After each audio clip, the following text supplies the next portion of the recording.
Hello friends, this is Praveen Gaur और आज हम एजुकेशन साइकोलॉजी का एक महत्वपूर्ण टॉपिक पढ़ेंगे तथा डिस्कस करेंगे, जो कि है cognitive development theory of Jean पियाजे, यानी कि जीन पियाजे का संज्ञानात्मक विकास का सिद्धांत। जीन पियाजे ने बालकों के संज्ञानात्मक विकास की व्याख्या करने के लिए एक सिद्धांत दिया तथा उस सिद्धांत की 4 अवस्थाएं बताईं। वो 4 अवस्थाएं इस प्रकार हैं। पहली अवस्था है संवेदी पेशी अवस्था, यानी कि सेंसरी मोटर स्टेज। दूसरी अवस्था है प्राक संक्रियात्मक अवस्था, यानी कि प्री ऑपरेशनल स्टेज। तीसरी अवस्था है ठोस संक्रिया की अवस्था, यानी कि स्टेज ऑफ कॉन्क्रीट ऑपरेशन। और अंतिम अवस्था है औपचारिक संक्रिया की अवस्था, स्टेज ऑफ फॉर्मल ऑपरेशन। तो हम सब अवस्थाओं को एक एक करके जानेंगे किस अवस्था में बच्चे का कितना विकास होता है। तो पहली अवस्था है संवेदी पेशी अवस्था, यानी कि सेंसरी मोटर स्टेज। यह अवस्था जन्म से 2 साल तक होती है। इस अवस्था की कुछ विशेषताएं होती हैं। पहली विशेषता है कि इस अवस्था में शिशुओं में अन्य क्रियाओं के अलावा शारीरिक रूप से चीज़ों को इधर उधर करने की, वस्तुओं को पहचान करने की कोशिश करना और किसी भी चीज़ को पकड़ना और उसको मुंह में डालकर उसका अध्ययन करना आदि प्रमुख हैं। यानी कि आपने देखा होगा कि जो छोटे बच्चे होते हैं, जब आप उन्हें कोई भी चीज़ देते हैं, कोई खिलौना देते हैं, तो वो या तो उसको इधर उधर फेंकते हैं या अपने मुंह में डालते हैं। तो वही जीन पियाजे ने संवेदी पेशी अवस्था में बच्चों के बारे में बताया है। दूसरी जो इस अवस्था की विशेषता है वह है कि बालक प्रयास एवं त्रुटि विधि से सीखते हैं। यानी कि बच्चे पहले त्रुटि करते हैं किसी काम को करने में और त्रुटि कर कर के वह उस चीज़ से सीखते हैं। लेकिन इस सीखने की प्रक्रिया के दौरान बच्चे स्वयं नहीं जान पाते कि वह सीख रहे हैं। जो तीसरी विशेषता है वह यह है कि बालक में इस अवस्था की अंतिम चरण में वस्तु स्थायित्व का गुण आ जाता है। अर्थात बालक अब यह सोचता है कि जब वस्तु उसके सामने नहीं होती तब भी उसका अस्तित्व बना रहता है। फ्रेंड्स, संवेदी पेशी अवस्था में कि जो पहले चरण होते हैं उनमें क्या होता है कि बच्चा यह समझता है कि जो चीज़ उसके सामने है उसी का एग्जिस्टेंस है। यदि वो उसके सामने नहीं है तो उसका एग्जिस्टेंस नहीं है। लेकिन इस अवस्था के अंतिम चरण में उसमें वस्तु स्थायित्व का गुण आ जाता है तथा वह समझता है कि अगर कोई चीज़ उसके सामने नहीं है तब भी उसका एग्जिस्टेंस हो सकता है। तो ये तो बात की हमने संवेदी पेशी अवस्था की। दूसरी अवस्था है प्राक संक्रियात्मक अवस्था, यानी कि प्री ऑपरेशनल स्टेज। संज्ञानात्मक विकास की यह अवस्था 2 साल से 7 साल की होती है। इस अवस्था की प्रमुख विशेषताएं इस प्रकार हैं। इस अवस्था में बालक अनुकरण द्वारा सीखते हैं, यानी कि बच्चे इमिटेट करते हैं। बच्चे बड़ों का अनुकरण करते हैं तथा सीखते हैं। जैसे जैसे बड़े बोलते हैं वैसे ही बच्चे कोशिश करते हैं। जो बड़े काम करते हैं उसी तरीके से बच्चे भी करना चाहते हैं। इसका एक उदाहरण है कि जैसे जब कोई माँ किसी बच्चे के सामने फूल को देख के फूल बोलती है तो बच्चा समझता है कि माँ किस चीज़ को फूल कह रही है तथा स्वयं भी फूल बोलने का प्रयास करता है। इस अवस्था में बालक साधारण मानसिक प्रक्रिया जैसे जोड़, घटाव, गुणा तथा भाग आदि कर पाता है, परंतु इन मानसिक प्रक्रियाओं के पीछे छिपे नियमों को वह नहीं समझ पाता। अर्थात वह यह अवस्था 7 साल तक होती है और आप समझते हैं कि 7 साल तक बच्चे का स्कूल में एडमिशन हो जाता है और अपनी शुरुआती पढ़ाई के दौरान वह जोड़, घटाव, गुणा, भाग आदि करना सीख लेता है। लेकिन वह इन जोड़, घटाव, गुणा, भाग के पीछे के नियमों को नहीं समझ पाता। प्राक संक्रियात्मक अवस्था की कुछ सीमाएं बताई हैं जो कि इस प्रकार हैं। पहली है जीववाद, यानी कि एनिमिज्म। फ्रेंड्स, यह चिंतन की एक ऐसी सीमा है जिसमें बालक निर्जीव वस्तुओं को भी सभी सजीव समझता है। आपने देखा होगा कि जब किसी बच्चे को गुड़िया दी जाती है या वह गुड़िया से खेलती है तो वह गुड़िया से इसी तरह बात करती है जैसे वह सजीव हो, यानी कि वह गुड़िया को सजीव मानती है। इसके और भी उदाहरण हैं, जैसे कार को, पंखा, हवा, बादल, वह उन सब को सजीव मानते हैं। दूसरी सीमा जो है वह है आत्मकेंद्रता, यानी कि ईगोसेंट्रिज्म।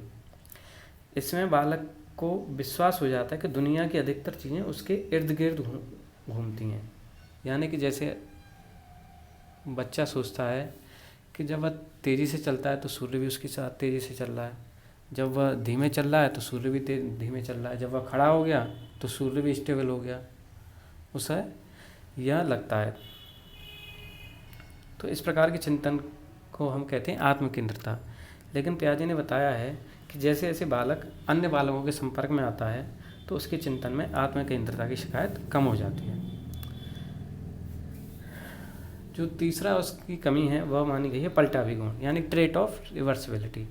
प्राक संक्रियात्मक स्तर पर बालकों में पलटावी का गुण नहीं होता है। जैसे बालक यह तो समझता है कि 2 × 2 4 होता है, लेकिन वह यह नहीं समझता कि 4 को 2 से डिवाइड करने पर 2 कैसे हुआ। मतलब वह चीज़ों को सीधे समझता है, लेकिन रिवर्स वे में वह चीज़ों को नहीं समझ पाता। अब हम बात करेंगे तीसरी अवस्था की, जो कि है ठोस संक्रिया की अवस्था, स्टेज ऑफ कंक्रीट ऑपरेशन। यह अवस्था 7 साल से प्रारंभ होकर 12 साल तक चलती है। इस अवस्था की प्रमुख विशेषताएं कुछ इस प्रकार हैं। पहली विशेषता है कि इस अवस्था में बालक में वस्तुओं को उनकी लंबाई या वजन के अनुसार घटते या बढ़ते क्रम में लगाने की क्षमता विकसित हो जाती है। जैसे आप किसी बालक को कुछ अलग अलग साइज की वस्तुएं दें तथा उन्हें उनके बढ़ते हुए साइज के क्रम में लगाने की कहें, तो बच्चे इस क्रिया को आराम से कर सकते हैं इस अवस्था में। वहीं जो दूसरा गुण है इस अवस्था का या विशेषता है वह यह है कि बालकों में पलटावी का गुण विकसित हो जाता है, जो कि प्राक संक्रियात्मक अवस्था में नहीं था। तो पलटावी का गुण किस अवस्था में विकसित हुआ है? ठोस संक्रिया की अवस्था में। यह क्वेश्चन सबसे ज़्यादा पूछा जाता है सीटेट में कि पलटावी गुण किस अवस्था में विकसित होता है। तीसरी जो विशेषता है वह यह है कि इस अवस्था में बालक संरक्षण से संबंधित समस्याओं को हल करने में सक्षम हो जाता है। यानी कि बालक किसी वस्तु के रंग और उसके प्रकृति या गुण में संबंध करना सीख जाता है। ठोस संक्रियात्मक अवस्था में भी कुछ दोष पाए जाते हैं जो इस प्रकार हैं। इस अवस्था में बालक मानसिक संक्रिया तभी कर पाते हैं जब वस्तु ठोस रूप में उपस्थित की गई हो। यानी कि बालक जब भी किसी चीज़ को सॉल्व कर पाते हैं, किसी क्वेश्चन को या किसी पहेली को, जब उनके सामने हो। जैसे हमने एक उदाहरण बताया कि अगर हम किसी बालक को कोई वस्तु अलग अलग साइज की दें तथा वह उसे बढ़ते हुए क्रम में लगाने कहें तो वह लगा देगा। लेकिन हम उसे अगर कोई वर्बली क्वेश्चन दें और सपोज हम उसे कोई उम्र से संबंधित क्वेश्चन दें कि किसी की उम्र बड़ी है, किसी की छोटी है, तो उसकी तीसरे की उम्र कितनी होगी, इस टाइप के क्वेश्चनों में बच्चे नहीं कर पाते, क्योंकि वह केवल उन्हीं संक्रियाओं को कर पाते हैं जो उनके सामने उपस्थित होती हैं। दूसरा जो दोष है वह यह है कि इस अवस्था में चिंतन पूर्णतः क्रमबद्ध नहीं होता, क्योंकि बालक दी गई समस्या के तार्किक रूप से संबंधित सभी समाधानों के बारे में नहीं सोच पाता। मतलब बालक तार्किक रूप से नहीं सोचता, वह केवल उन्हीं चीज़ों के बारे में सोचता है जो उसके सामने है। तो यह ठोस संक्रियात्मक अवस्था की कमियां हैं। जो अगली अवस्था है वह है औपचारिक संक्रिया की अवस्था। यह सबसे अंतिम अवस्था है इस सिद्धांत की, स्टेज ऑफ फॉर्मल ऑपरेशंस। यह अवस्था 11 साल से प्रारंभ होकर एडल्टहुड तक चलती है, यानी कि वयस्क अवस्था तक चलती है। इस अवस्था की भी कुछ विशेषताएं हैं जो इस प्रकार हैं। इस अवस्था में चिंतन अधिक लचीला तथा प्रभावी हो जाता है। दूसरा जो विशेषता है वह है कि इस अवस्था में किशोर अब किसी समस्या का समाधान काल्पनिक रूप से भी कर सकते हैं। यानी कि बच्चे किसी समस्या को करने के लिए समस्या का सामने प्रेजेंट होना जरूरी नहीं समझते। यानी कि जो बच्चे ठोस संक्रिया की अवस्था में उसी समस्या का समाधान कर पाते थे जो उनके सामने होती थी, वही बच्चे औपचारिक संक्रिया की अवस्था में उन समस्याओं का भी समाधान कर लेते हैं जो उनके सामने प्रस्तुत नहीं होते हैं। यह अवस्था किशोरों के शिक्षा स्तर से सीधी प्रभावित होती है, यानी कि जिन बालकों का शिक्षा स्तर काफ़ी नीचे होता है उनमें औपचारिक संक्रियात्मक चिंतन भी काफ़ी कम होता है। वहीं जिन बालकों में शिक्षा स्तर काफ़ी ऊंचा होता है उनमें औपचारिक संक्रियात्मक स्तर भी अधिक मात्रा में होता है। तो इस प्रकार ये चारों अवस्थाएं हमने पढ़ी हैं। आई होप आप सबके समझ में आया हो।